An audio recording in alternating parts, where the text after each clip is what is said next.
My name is Roger Anderson. I work as the chief of detectives for the sheriff's department. I was married to Nancy for the last 19 years. When I first met her, she was a victim of an accident. Are you all right? I asked the girl who was just hit by a speeding car. She was still dazed and had no clue where she was. I held her and moved the hair from her face. God, she was beautiful. The paramedic van came and took her to the hospital. I got the call that the team caught the driver and put him where he belonged. The next day, I went to the hospital to get her statement. As I walked towards her room, my heart was pounding. Hey, Doc, where's the girl who came in last night? The one who was run over. Oh, Nancy Miller. She was lucky. No real injury. Just some concussion. But don't press her hard, he said. I entered the room. Miss Nancy, my name is Roger Anderson from the local PD. I am here to record your statement about last night.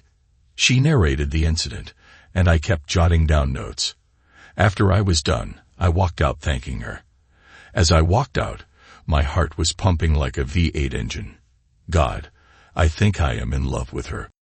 As fate would have it, a few days later, I met her at a local fair. She was there with her friends. I was not willing to let go of my chance and walked up to her and asked her out. Well, it was awkward and weird, but she smiled and said, "Sure, pick me up from my home." Friday at 4. 2 days later, I picked her up from her home in my truck. How did you know I lived here? She asked. I am a cop. I do this for a living. She laughed. We kept meeting and soon started dating. She told me about her parents, her ambitions, and her ex-fiance. She was engaged to a guy named Brian Smith. They were together for 3 years, and he left her to marry the daughter of a rich Texas man. I did run a check on that name. I just wanted to check on that guy. Everything she said matched. He was married to Maria, and now had a 1-year-old daughter. Aside from a few speeding tickets, Brian didn't have any criminal history. He worked as a financial advisor at his father-in-law's firm. I did further investigations on my day off, and wasn't worried about any blowback. Worst case scenario, I'd get my wrist slapped for pushing too hard. What I found was that Mr. and Mrs. Smith were apparently a loving couple. There was no sign of any discord between the two. One of their neighbors described them as the perfect couple, so I was now not concerned that he would spoil a party. Satisfied that Brian was happily married, I continued to date Nancy. We were married about a year later, and almost 9 months to the day, our little girl, Jill, was born. Life had been good for 18 of our 19 years together. We had our share of disagreements, but nothing serious until recently. Usually, our disagreements would occur when we disagreed about doing something. Nancy was an only child and had been spoiled by her parents. However, over the years, she learned to curtail her stubbornness. She had her own event management agency and used to organize big parties.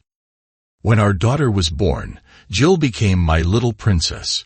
We were especially close, and our family was very tight. However, for the past year, Nancy and I seemed to be drifting apart. I began to realize that we did less and less together. Still, our lovemaking was very good, and we did it at least 2 times a week, most weeks more. Nancy seemed the happiest when we were cuddled together. I knew she still loved me deeply. I still loved Nancy, but in a different way. It was no longer like the hot, passionate love we had when we were first married. We were like 2 old shoes that had seen better days but went together well.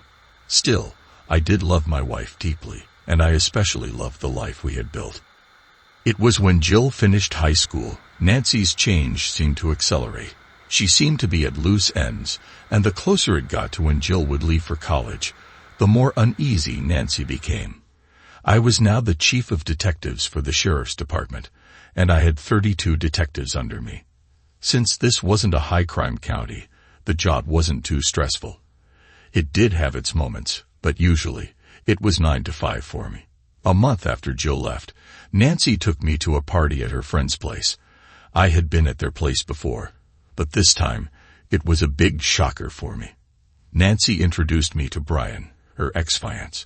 It was a quick introduction, and we moved away quickly. I had no idea that Brian would be there, but I was sure that Nancy knew. She immediately detached herself from me, which wasn't unusual, and began to circulate. But after an hour, I went looking for her and found her and Brian sitting on the front porch. When I walked out, Nancy's neck got slightly red, which was her tell that she was up to something I wasn't going to like. As a cop, you develop an internal instinct, and mine told me that this was real trouble. On the way home, we discussed Brian's presence. Nancy tried to blow it off like she was surprised to see him, and they were just catching up on old times. But her words were not coherent, and her story was not clean. I decided that I wasn't going to blow the whole thing out of proportion, but keep myself on guard. As a police officer, you are many times confronted with extremely unpleasant situations. Still, you have to handle them calmly and professionally. Sometimes, it was very distasteful. On my next workday after the barbecue, I did another investigation of Brian. What I found out was that his wife had died a year ago, and her death was not from natural causes. There was not a lot of information, but it looked like the investigation was done in a hurry, and the matter was hushed. Brian got her insurance money, and he was a rich man. Nothing on the record to make him a standout. He was in Japan when his wife died, removing him from the suspect list. As the months went on, we kept running into Brian at more and more functions. I knew this wasn't by accident, so I began to prepare myself for the worst. I figured any day now, Nancy would want us to sit down because she wanted to talk to me about something. Talk. She did, and she started when I had my guard down. It was a Friday night, and she was wearing my favorite pre-sex dress. I got up and quickly hugged her, and since these moments were now rare, I did not want to waste time. I quickly started and made sure that the climax was thunderous. Once we were done, we were snuggling, and I felt that my worries were for nothing. It was clear to me that Nancy still loved me as deeply as ever. "Roger, I want to talk to you about something," she said nervously, "and I don't want you to get mad. I want you to let me finish before you say anything." I felt like I just got shot by a .50 caliber slug right between my eyes. "You know that Brian was my first love," she explained. "We were engaged to be married. Then he fell in love with his wife, and we broke up. Since his wife's death, he's been devastated. He is so lonely. He tells me that he is still in love with me, and I have to admit that I'm still in love with him. But at the same time, I still love you too."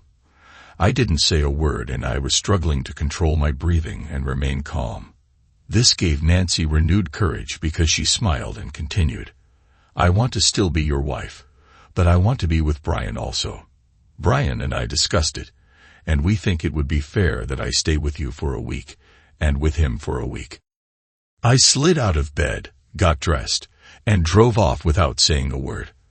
I headed to my office and closed the door. I called Lopes. He came in and looked at my unshaven face, but knew not to ask, as he had seen me pull all-nighters numerous times before. I told him I didn't want to be disturbed unless it was something major. Fortunately, I was left alone. Is she really that dumb, or have I just been teleported to a different dimension? I thought to myself. I sat in my unlit office for hours. I kept going over and over the proposal that my wife had put to me. It was the most selfish thing she could have done. It was clear to me that Nancy wanted her cake and wanted to eat it too. That wasn't going to happen. She was going to have to choose. About 5 o'clock, I headed back home. I was super annoyed when I saw Brian's car in the driveway. This guy has some gall. It took me 5 minutes to calm down. I left my pistol in the car dashboard. I knew taking it inside would be catastrophic. Years of training did not prepare me for anything like this. I found them in the living room, sitting nervously. Nancy got up quickly and came over to give me a kiss. I pushed her away, and I could see she was hurt by that. I didn't care. "We need to talk about this," Nancy said nervously. "There's not much to talk about," I said curtly. "You either want to be with him, or you want to be with me. You can't have it both ways." "I don't think you've thought this proposal through completely," Brian said as he stared nervously at me. I'm not taking your wife away from you. I'll just be giving her the additional love she needs.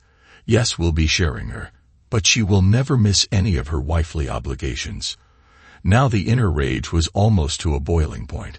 This smug jerk had just told me that I should be willing to let Nancy sleep with him because she needs extra loving. I was disgusted with both of them, and at that moment, I knew my marriage was over. No, I'm not going to go along with this arrangement.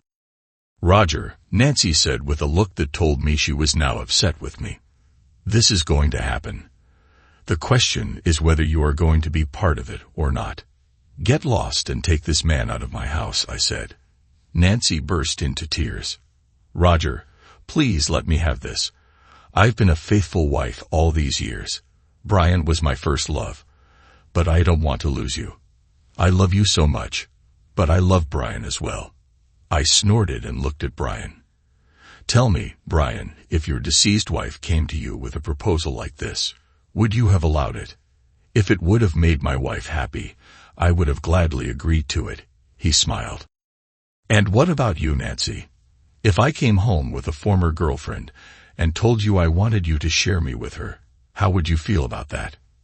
Nancy hesitated for a few seconds before answering. I guess I would be upset like you are right now, but I would eventually agree to it because I truly love you and want you to be happy.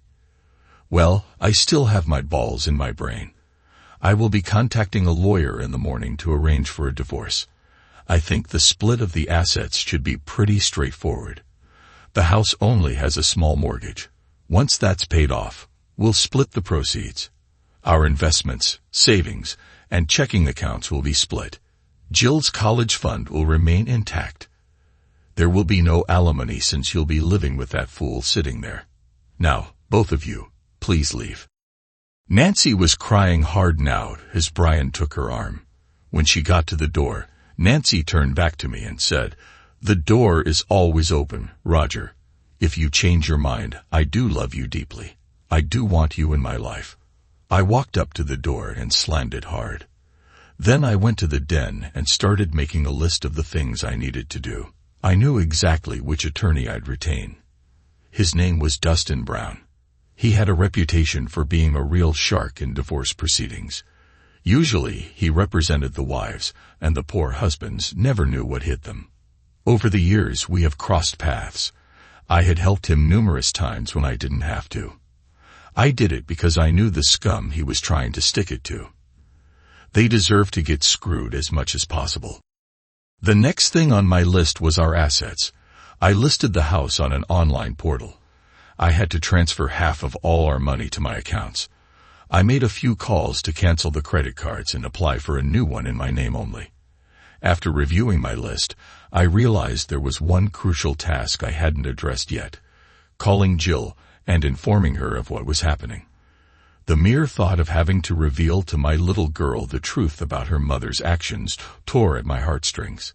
It took a full 5 minutes for Jill to regain her composure enough to articulate her thoughts clearly. What she expressed next caught me completely off guard. Has she gone insane, turning into a floozy, and the stupid old witch even brought her flying monkey home to parade in front of you? All those years, you have been so wonderful to us. I don't want anything to do with her. I am not going to stay in touch with her. Tell her she died for me. Jill, I said calmly, you're very upset right now, and I understand your feelings. But Nancy is your mother, and she loves you unconditionally. Don't destroy your relationship with your mother over this. We all lose if you do that. Can you at least wait a few days until you talk to your mother? If she calls me, I'm going to let her have it with both barrels. Please, if she calls, just don't answer for a few days. Promise me you'll do that. Grudgingly, she agreed to do as I asked. Later that evening, Nancy reached out to me, sounding quite worried. She had been attempting to contact Jill, but hadn't succeeded in getting through to her. I reassured Nancy, explaining that I had already spoken to Jill, and she was clearly upset. I conveyed to Nancy that our daughter needed some time to collect herself before she was ready to discuss the matter with either of us. I'll bet you poisoned her mind against me, Nancy accused me. I'll bet you painted as nasty a picture as you could. No, I did nothing like that. I just told her that her mother had to leave me because she needs a new pole to scratch, I said calmly. I knew that pissed her off. Before Nancy could say anything, I decided to take care of one of the items on my list. Oh, as long as I have you on the line, you should get yourself an attorney. Please, Roger, don't do this. She was crying again. It is killing me that you want me out of your life. I still love you so much. Can't you bend a little for me? Did you? I said and hung up. I decided to take the next week off to ensure I could focus entirely on getting everything sorted out. However, the nights proved to be unbearable. The loneliness of lying in bed by myself was overwhelming. Each morning, I would instinctively reach out for Nancy, only to be reminded of her absence. My first order of business was to call Dustin, but I was taken aback when he informed me that Brian had already reached out to him. That scoundrel was being cunning. It seemed he had already done his research to find the top divorce lawyer, and had beaten me to it. Well, if I can't hire you, I expressed, feeling somewhat annoyed. Can you at least recommend someone I should hire? I mentioned that Brian contacted me. Dustin responded with a snort, but I didn't say he hired me. In fact, I informed him that you had already retained my services. Wow. I replied with a sense of immense relief. I really appreciate you doing that. Roger, it's no secret that most of the men in this town see me as the villain, he said with bitterness. But you've always shown me respect. You've gone out of your way to lend a hand when you didn't have to, and I've always appreciated that about you. I want you to know there's no chance I take a side against you. Again, it's much appreciated. You're still going to have to pay my fee, he said with a laugh. I do appreciate you, but I have to pay bills too. Not a problem, Dustin. And again, thank you. Even after a few days to calm down, the telephone conversation between Nancy and Jill did not go well. According to Jill, it devolved into a screaming match with ugly names hurled back and forth. Nancy called me afterward, almost hysterical, that she had lost her daughter forever. It's just parting. There is more to lose, I told her. I would talk to Jill and try to get things settled down. I told her and hung up. Well, that turned out to be a much harder job than I could have imagined. Jill was still spitting venom when I talked to her about a week later. According to my daughter, she had told her mother that she didn't want anything to do with her. Nancy wouldn't be invited to her graduation, to any marriage, and if there were grandchildren, she'd never meet them. Now, I understood why Nancy was in hysterics. You are my true daughter. No DNA test required, I said. She laughed at it. The calls from Nancy persisted right up until the day the divorce was finalized. She continued to plead with me to reconsider and accept their arrangement, but I refused. Once the divorce was official, the calls ceased, and I focused on moving forward. Thankfully, my work provided a welcome distraction. As chief of detectives, I had a flexible schedule, allowing me to throw myself into my duties. Over the following 6 months, I became much more hands-on, actively guiding some of our newer detectives and steering them away from dead-end leads. Additionally, I delved into our cold case files. My efforts paid off when we successfully closed a long-forgotten murder case.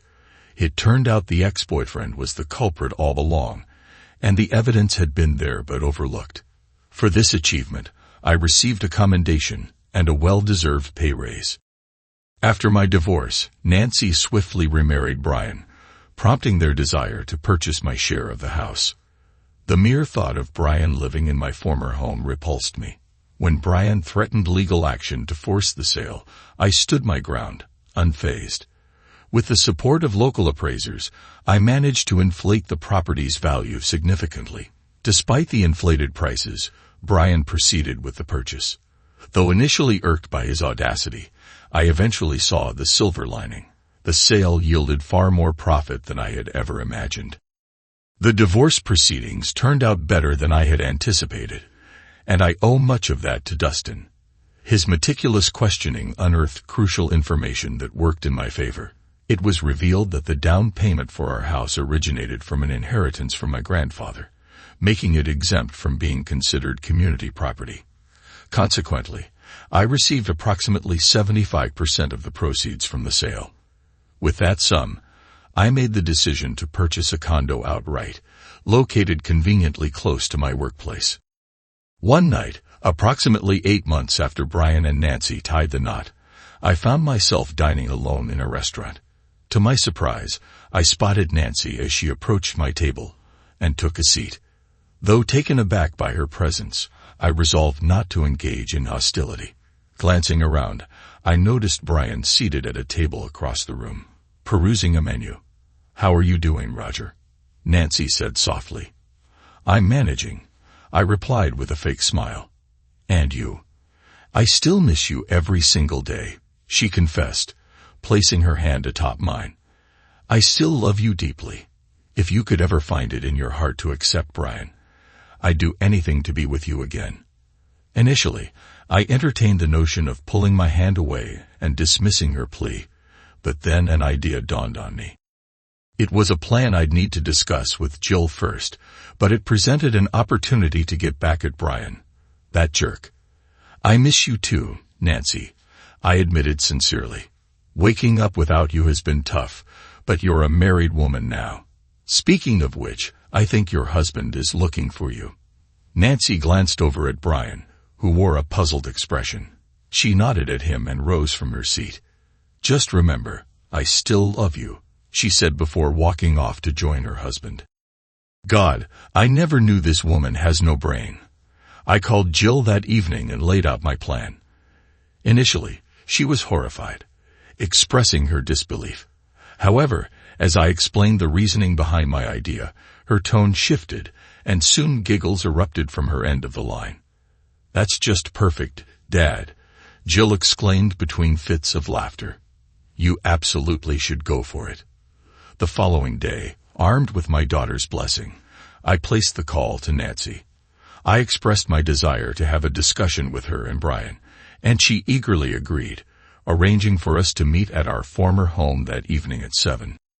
Punctually, I arrived at 7 and was ushered into the living room by Nancy. It was irksome to see Brian lounging on the couch in what used to be my domain, but I found some solace in the scowl etched on his face. It was apparent that Nancy had sprung this meeting on him at the last minute, judging by the daggers he was glaring at me. Nevertheless, I maintained my composure and acted as if I hadn't noticed. After Nancy served us coffee and settled herself between Brian and me on the couch, I wasted no time in getting to the heart of the matter. "Nancy, when you said the offer to share was still open, did you mean it?" A smile illuminated Nancy's face. "Absolutely, Roger. I meant every word. I still deeply love you, and that offer stands. I just happen to love Brian too." "Well, if you're open to it," I said, feigning nervousness, "I would consider accepting that arrangement. Right now, I feel like I have none of you. At least this way, I'd have part of you some of the time. It's been incredibly lonely without you." Nancy's reaction was immediate and intense. She threw herself into my arms, kissing me on my lips so hard that it stirred up old emotions. "Roger, you've just made me the happiest woman alive," she exclaimed breathlessly. "I now can have both the men I love." Brian, however, rose from his seat, clearly flustered. "Hold on a minute," he interjected. "We haven't discussed this." "It's essentially the same deal," I responded calmly, directing my words to Brian. "Yeah, but still, Nancy and I need to have a proper discussion about this," Brian insisted, growing increasingly agitated. "We've already discussed it," Nancy chimed in, somewhat surprised by Brian's objection. "Remember, we talked about it before presenting the plan to Roger. You agreed that you were more than willing to share your wife, if that made her happy." Brian found himself trapped by his own words, his face reddening with frustration.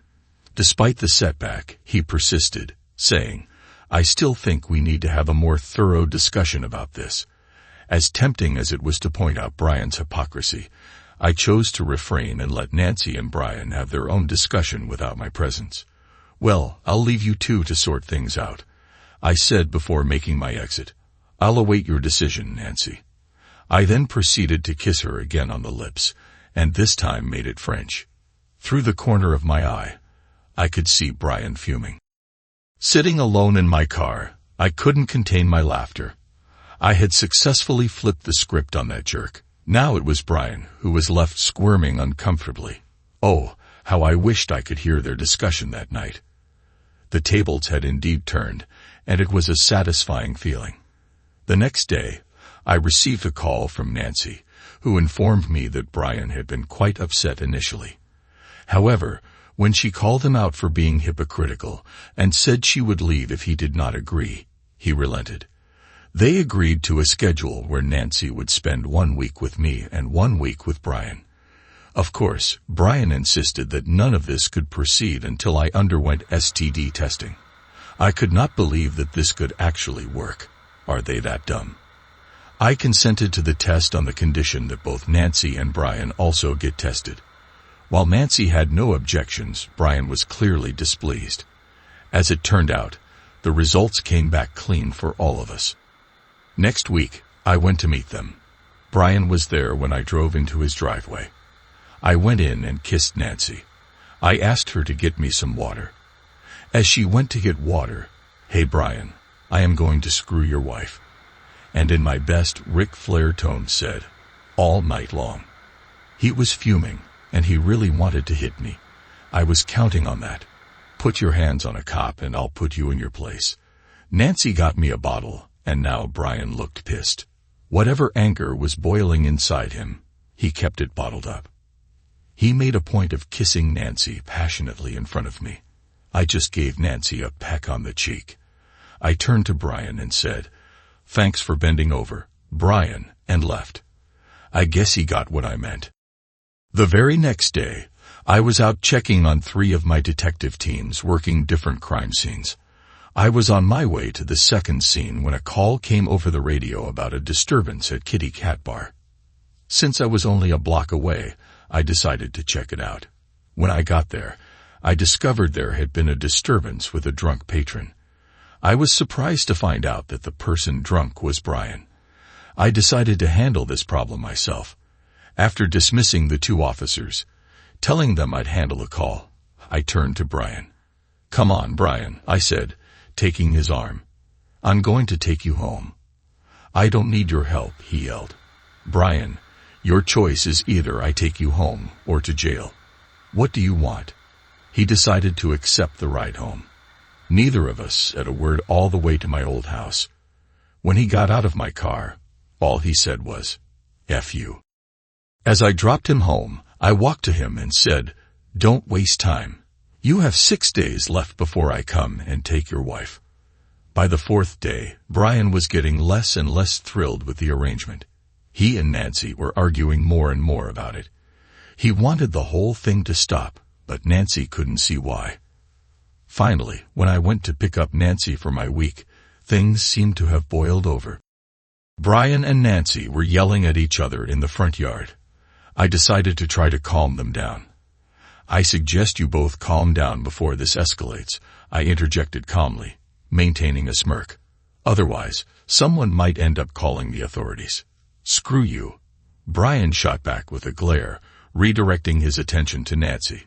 "If you choose to go with him, then we're finished. We have a mutually agreed upon arrangement, Brian," Nancy retorted sharply, her tone taking on an edge I hadn't witnessed before in our interactions since I'd known Brian. My ex-wife had consistently spoken to him with nothing but affectionate tones. "That arrangement is garbage," Brian yelled, his frustration evident. "And I'm warning you once more, if you go with him, it's over between us." "You don't mean that." Nancy dismissed his threat with a wave of her hand. "Let's not forget, it was you who initially proposed the idea of sharing. It was hilarious, and I was enjoying every second of it." With a made-up troubled expression, I watched as Brian stormed back into the house, slamming the door behind him. Turning to Nancy for an explanation, she simply shrugged. "He's just acting like a child," Nancy offered, linking her arm with mine. "He'll cool off soon, and everything will go back to normal." I guess you should talk to him and try to cool off things. I will pick you up in the evening, I told her and left for the office. However, things didn't return to normal. It was about to get worse, and I was not prepared for it. That afternoon I got a call from one of the detectives. "Sir, we have some bad news. There has been a homicide." I was shocked and asked, "Who is it?" "It's Nancy, sir. Brian did it." As per him, it was a fit of rage. We have arrested him and are bringing him in. I did not expect that. I was feeling guilty for Nancy's death. What am I going to tell Jill?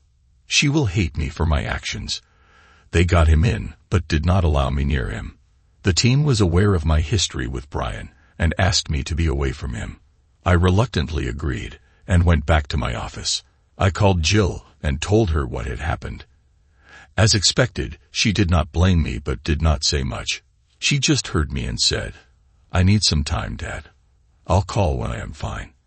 I did not say anything else. Brian was taken to jail for the proceedings, and the paperwork began. After the autopsy, I signed for Nancy's body and prepared for the funeral. Jill joined me the next day, and we both hugged each other and cried. "I am sorry, Jill. It's all because of me. You did not pull the trigger, Dad," she said with a heavy heart. "It's the path she chose, and this is where we find ourselves now. It's not your fault." I was in my office when a woman knocked and walked in. "I am Area, FBI." She displayed her ID. "We need to have the weapon used on Nancy." I looked at her surprised. That was blunt and fast. She handed me some documents and said, "The suspect, Brian, who killed Nancy, we are investigating him for the murder of his previous wife, Amanda." "But he was not a suspect," I said. She looked at me with a raised eyebrow. "You know, some cops were paid off to look the other way. Apparently, her father had more money and more connections. He got us involved." "But he was in Japan," I questioned. "Japan and the USA have a time difference. The cops played on it in their report. He landed in Japan and boarded a flight 30 minutes later and reached the USA. So, he was in Japan and the USA on the same day." "Yes, and you never heard it from me," she said. I nodded and asked, "Why do you need the weapon?" "We suspect that it is the same that was used on his previous wife." We filed the formalities and handed her the weapon. "We will share the report with you, and you can use the same in court for this case." She stood up and left. 3 months later, Brian was found guilty of both cases and is now serving 30 years in the big house. Jill stayed with me for the next week while we mourned for her mother. It has now been over 6 months. I come back to an empty house and find myself sitting in silence. Memories of happier times flood my mind, but they only serve to deepen the ache in my heart. I only wish if Nancy was not that dumb. Thanks to everyone who took the time to listen to today's stories. If you enjoyed it, please consider liking and subscribing if you haven't already. Feel free to share your thoughts on the events in the comments below. Take care.